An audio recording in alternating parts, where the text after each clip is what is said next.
Rated M for mature. Hi, I'm AJ LoCascio, and on this spoiler-laden episode of Playing Dead, we'll be talking to the lead designers of Walking Dead, Sean Vanaman and Jake Rodkin. We'll be reviewing Episode 1 and hinting at Episode 2, right here on Playing Dead.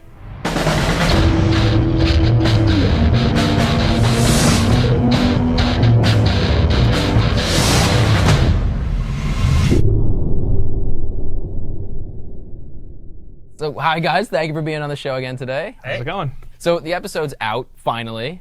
Finally. So you guys have gotten a lot of awesome critical response. You've gotten Editor's Choice Awards, a lot of 9 out of 10s. How does that feel? What has been, It's nice. You don't really make the game thinking about like what review score you're gonna get. You just really hope people like the story and like the characters. It's been really fun watching people playing through the game and just sort of the stuff that they experience as they go through the playthrough, and people talking about like, oh, I was a big asshole to this guy, and I was really nice over here, and sort of, oh, what happened when you were playing it, and like seeing people who just a lot of people on the Telltale forums and on sort of other big gaming sites and on Twitter comparing their different stories as they're playing through. It's been fascinating, and it's been really, really entertaining to watch, actually. Yeah, it's fun to watch people pick up on things that we thought were cool, but we didn't think we didn't know if people would pick up on or not. Like in the game, you have this dark past. Like Lee was on his way to jail and things like this. And there's a character, Carly, who comes, she knows who you are, but she says she's not going to tell anybody, and you have to trust her. And then later, you have kind of a snap decision whether you're going to save her life or save Doug's life. And I always hope that somebody would just like look over at her and just go, she knows. And then I read that was verbatim in a forum post. Yeah, on like something awful or something like that. It got down to that point where you had to choose between one of the two, and he said like, I looked over there and said, she knows, and just ran for Doug immediately and just left her to the zombies, and then went, I did that. That was crazy. So did you save Doug? I did. I saved Doug because I thought like, oh, that guy's got no hope. Look at her. She's like slender. She's a news reporter. So you're She's empathetic. Probably been in Afghanistan and stuff. That's like nice. this guy just stands by the door all day. He was screwed. I had to save him. I felt bad for him. Doug is a good friend of mine. I'm wearing this shirt in support of Doug, so I thank you for saving him. You're welcome, and thanks I'm for sorry boosting about Doug's stats. like a week ago, we're hanging out with Doug on Sunday. Pre and post his stat, I think Doug has like a 28% survival rate or something in games right now, in the games. So he'll be upset about that. Save Doug. So was there stuff that you guys had originally planned to put in the game, or things that you're like, oh, I'd love to do this, or we should try this that didn't quite make it? Maybe. The game originally started, and it was you were like in your early 20s, and you were with your sister. Clementine was your sister.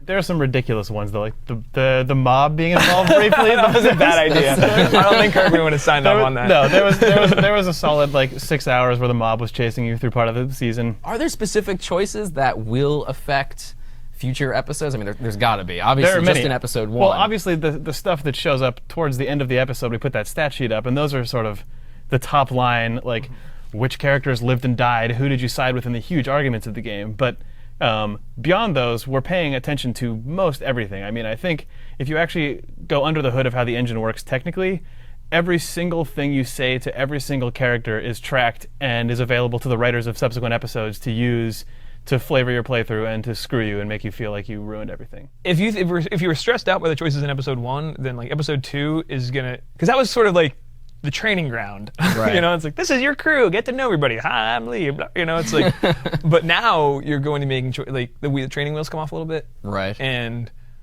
it's really going, like relationships will be forged in episode 2. Oh, good. Yeah, we want this stuff to kind of start with the little things that you say to people that then sort of like rolls and rolls over the course of the season until some stuff is really biting you in the ass in a fun way.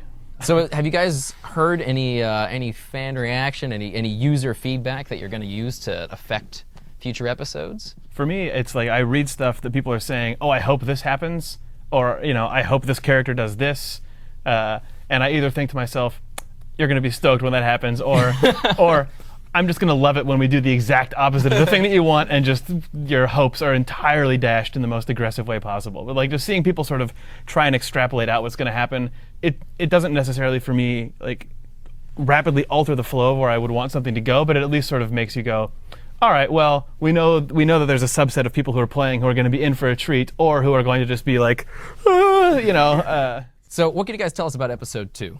You know, because episode 1 is when Rick is in a coma. Right. It's very day 1 zombie apocalypse stuff. But the thing that I liked about the comic books is It's like it takes place sort of just in the heart of of post-zombie times. like the second, third trade. You're like, oh, this is never getting better. Okay, I'm in. Once you make that, once your brain clicks to that, the comics jump to a new level. So we go straight to there. People are starving. Obviously, Doug or Carly is going to be there. And what does that mean for you in that episode? And what does that mean for you in future episodes, for that matter? Where have those threads gone after that 2-month time jump? Sort of where would your story be, and when we pick up? Does it scare you, AJ? It does scare me. It scares me a little bit. Does it 'cause excite suddenly, you? like, I'm talking to, like, what's her name, Katya? I can't even say that. And I'm just like, oh crap! If I tell her like, have a good day, that she might murder me later and be like, have a good day. Like, I don't know how that's gonna affect her. I don't know these people yet. So I'm, spoilers. where she murders you and screams, have a good day. No, it's terrifying. You didn't That say stuff goodbye to is- me politely on the farm. There's a fork is sticking out of your neck. Like when you have to choose between two people, it's, oh crap, I gotta choose right now. Like that's sort of, but just the little mundane things, or I'm worried that's gonna like set someone off. Be like, remember that time you said this? It's like, oh no. So I feel like I personally made some bad choices. Is this? Well, I mean, the thing that we really set out to design is there are just bad. Of course, good. You made bad choices because there were. I mean, there were no good choices to be made. So all you did was make bad choices. Well, I only made the best choices. Of course you did. Right. But we designed the game to not really. That's good and bad was sort of a language that wasn't really used. So like a good example is like with the girl in the motor inn. Right. You go there the first time, you discover there's a girl, Irene, who's been locked up in a room. Glenn's been trying to save her. You try to save her. You open the door and she's bitten. And she says, please give me your gun. I gotta end this. Like, what did you do? I said, shoot yourself. You gave her the gun? I was like, here you go. Yeah. That's the stuff that's all really interesting to us. Like, there are no wrong choices. So to watch, most of those are 50-50. And then there's the Doug Carly. Yeah. Yeah, there was some that were pretty split. extreme because most of them, they were split Yeah, down like the middle. I the- was like, ooh, nobody likes Doug. The Irene one, I think, is a pretty decent example because once the door opens and someone who's bit shows up, like there's not a good way out of that. Yeah, I mean, her being bit. You're not going to inject her with zombie cure you know, Right. She's Like, not going to that's- join your crew and go off to have many great adventures. It's more, what does this mean for my story experience? What sort of baggage do I have to carry with me? Emotionally so. And And that's just offer. that's cool. That's it. I feel like so many games That's a choice. are about choice, and they're great games. Don't get me wrong, but when their choices have to mean something cold and mathematic to matter in that world, you don't really get interesting choices. When our choices are about like the emotional baggage that's going to come with you, and what looking backwards when you're in the 5th episode and you're like, I did just let that girl off herself, that. You can just do more interesting things, and you don't have to worry about like, well, what is this going to do to my stat sheet? Like obviously you can see how you compare at the end. We offer you stats. It's more how do you compare? We're with not your peers. making judgment calls. So something I really like about the game, and just kind of get back to like the creative freedom there is to when you're all making a game, then everybody's on the same page, is the little details that get put in. Just like I don't even know who that was, but in the motor inn at the end when It was just in a review. In a review, somebody was like, "Oh, it'd be really good if that girl who killed herself was in that pile of bodies." Yeah, we had And the now shot she's- of yeah. Lily when your crew at the end of the episode is clearing out the motor inn, and then you just see the pile of zombie corpses. We said, oh well, clearly it's gross, but they would have had to do something with Irene's body, so Yeah. throw her in there. And it's one of those things, depending on what choice you made there, you probably feel differently about seeing her face. That was It's cool whenever we can find ways to make give you story choice options that then sort of leave a thumbprint on the world like that. A body here, a broken thing here. So when I was playing the game, I mean, there was a lot of violence. The babysitter with the hammer. Yeah, we wanted to start strong. Yeah, you wanted to did. bring I was a pain. little like, I guess I'll do it again. Well, I have no choice. You didn't but have to. You did have a choice. You Did actually, I? You Well, you- I went for You it. actually only have to hit the babysitter until she stops moving, Yeah. Well, I kept going. which is I think the second hit. And then you don't get the You don't get to see the hammer doesn't yeah, it got stick. stuck and it Yeah. screwed me up. Like Yeah. I was just laying in bed again, like staring up at the ceiling. So we gonna see more stuff like that? Is it gonna get worse? Is it Yeah, gonna I mean, get- we definitely, it's going to be different and it's going to be intense. Like we've said many times that this story isn't really about the zombies, it's about the people. So like, But it's about the things that people do. Zombies are like pinatas sometimes. Like, you can just kill them, no problem. They're filled with It's candy. when the violence hits. I mean, the first 2 zombies you see in the game, obviously that's different. But like, by the time you are 2 months into the game and our characters are 3 months into their lives of the apocalypse, like, it's the violence around people and what people do to each other that's really upsetting. So we've got some questions from our players, and Tommy here asks, will there be a second season of The Walking Dead, and if so, will choices made in the first season matter in the second? Man, we don't know. We don't know. We have nothing to announce. It'd It'd be cool. We'd love to do more stuff, but I can right tell now, you guaranteed I won't write a story that couldn't be a second season. Okay, so Jake, oh look, you sent in a question. What? In the first 4 minutes of gameplay, the police officer talks about a man he previously drove. Was he referring to Thomas Richards from the comic book? Who's to say? And that's the guy with the glasses. Yeah. Who's the serial killer in the good pickup. Yeah. Yeah. So, yeah, good so pickup. yes, Yeah. Jake. Yeah, good pickup. So our friend Tiered, I really hope I said that right, I'm so sorry, asked the really long question.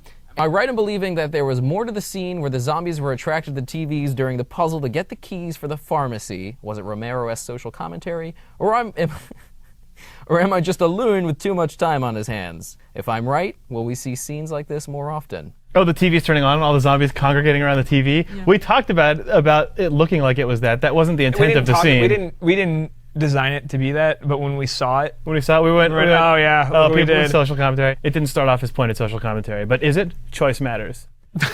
Wow. Thank you guys for being on the show today. It's awesome. Always yes, good. It is. Thanks for having us, episode or 2. whatever. Hope you guys are I'm ruining it now. Remember to email your questions to playingdead@telltalegames.com or call 707-701-DEAD. Be sure to sign up for the official website or follow us on Facebook or Twitter to be the first one to find out when the next episode of Playing Dead goes live.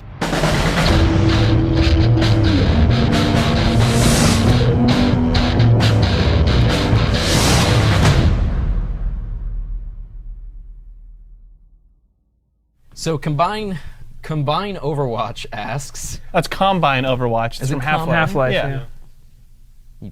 Video game nerds.